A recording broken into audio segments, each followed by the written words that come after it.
Hai guys, jumpa lagi dengan aku Riani 15. Aku mau ceritain kelanjutan cerita kemarin ya. Maaf tidak bisa durasi panjang karena handphone aku itu makin lola, juga wifi-nya lola. Entah kenapa, apa perbedaan negara juga atau emang handphone aku udah mesti diganti. Masa Allah kalau cerita mah malu, Mas Budi nggak usah cerita. Yuk dengerin cerita selanjutnya. Kami dibawa di satu sel yang pertama kan, di sel yang pertama. Dan hari itu juga ketika bos kami itu dipanggil, masuk juga mereka ke dalam sel guys. Cuman bedanya mereka datang itu sore sekitar jam 3-an. Dan mereka itu tidak bermalam, tidak ditahan satu malam di sel, tapi sekitar setengah 11 malam itu ketiga-tiganya itu udah pulang. Bohong kalau teman-teman di grup WeChat ada yang bilang ditahan semalam, itu bohong. Mungkin karena apa yang diajukan dan mesti dipenuhi, pastinya mereka menjawab oke, jadi mereka tidak ditahan lama. Yang bikin kami bete itu kenapa barang yang katanya buat salin lah, apalah, sampai tas tenteng apa semua itu tidak boleh ditinggalkan. Jadi semua barang itu dibawa balik sama bos kami gitu.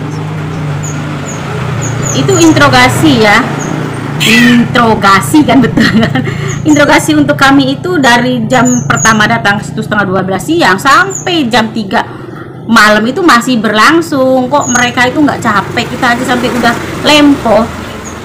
udah lempoh guys, udah kena mental, kita udah hancur ya.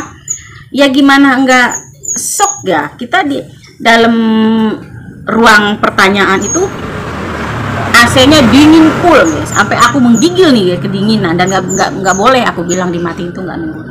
Udah gitu kita itu duduk di kursi pesakitan yang kayak model kursi tahanan Jepang itu yang ada listrik setrumnya itu loh guys, kalian tahu kan? Tapi emang tidak dinyalain, cuman kan imajinasi kita itu udah kesana, udah parno duluan. Ya Robi. Dan itu berarti malam kedua ya, malam keduanya, hari kedua nih datang ke situ sama dengan pertanyaan yang berbelit-belit, dari satu ruangan sini pindah ke ruangan sini, sampai kita suara kita direkam, apa volume tinggi suaranya direkam, mata kita pokoknya udah tek-tek bengek deh guys, bikin kepala Barbie ini pusing. 12 keliling atau 7 keliling. Kegiatannya sama seperti malam-malam yang pertama itu, pertanyaannya juga sama sekitar segitu, entah tanda tangan sama itu cap jari yang warna merah, cap jempol sama cap 3 jari itu entah udah berapa puluh kali tangan kita. Hari kedua malamnya ada insiden yang bikin nyawa aku hampir diambil sama malaikat maut. Aku kalau menceritakan ini sebenarnya ngeri ya cukup aku aja yang mengalaminya, yang lain ataupun siapapun jangan, karena ini terjadi atas kebodohan aku ya, keteledoran aku. Karena melihat kedua temen aku itu jam setengah 9 malam, mereka kan pada drop ya, karena semalamnya tidak tidur gitu, dengan dicecer pertanyaan, dengan dinginnya AC tanpa selimut juga. Mereka itu pada pijit-pijitan guys, zaman-zaman sekarang yang dikeretak abal-abal itu loh, kalian paham kan? Dan aku pengen, bukan atas mereka, bukan atas keinginan mereka, aku sendiri yang menyarankan sama mereka, tolong dong aku digituin. Aku berharap dengan begitu tubuh aku terasa nyaman, karena melihat temen aku juga enakan, katanya habis dikeretak enakan begitu. Temen aku menyarankan aku posisi tengkurap, tangannya begini, posisi tengkurap, dan dia tanya udah rileks belum? Aku bilang udah. Nah dia bilang udah rileks, langsung dikeretak di sini nih guys, punggung ke bawah dikit, krek. Bunyinya cuma segitu guys, tapi hasil dari kreknya itu bikin mata aku terbelalak, napas aku berhenti sesaat, dan aku kejang. Kedua teman aku panik, sepanik-paniknya. Badan aku tidak bisa bergerak. Berapa detik begitu, udah kayak ayam habis disembelih. Tapi di alam sadarnya itu aku inget, aku masih ingat gitu. Aku masih ingat, aku masih bisa menyebut nama Allah aku masih bisa istighfar. Aku selalu selalu kuat di hati aku nggak mati, aku hidup, aku bilang, dan aku mau hidup.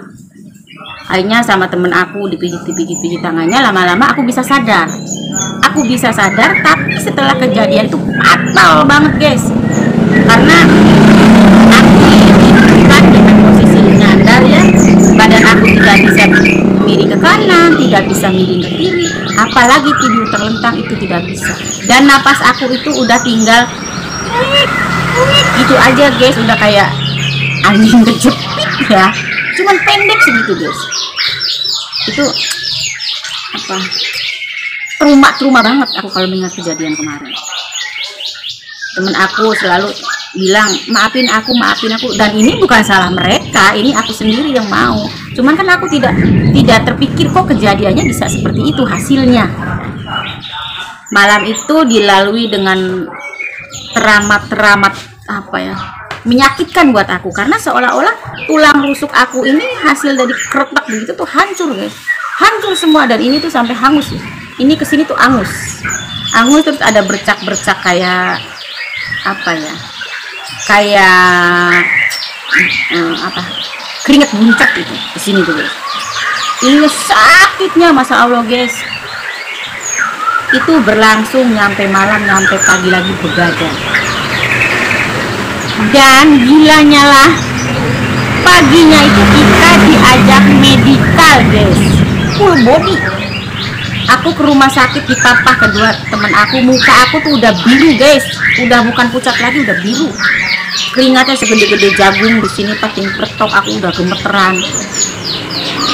Dan aku tidak yakin aku bisa mampu selesai semua acara medikal itu, aku tidak yakin. Toh pikir aku, kalaupun aku tumbang, ini kan posisinya di rumah sakit, medikalnya lengkap guys, dari swab, dari ini itu, sampai nih batok kepala kita aja di ronsen. Dan kalian tahu guys, tensi darah aku berapa, karena dokter aku aja udah geleng-geleng kepala, kok aku bisa hidup. Tensi aku 238, dan itu gila guys, gila banget. Allah berarti masih kasih kesempatan bernapas buat aku setelah kejadian acara di Kretek. Medikal udah selesai, kita balik ke tempat sel asal.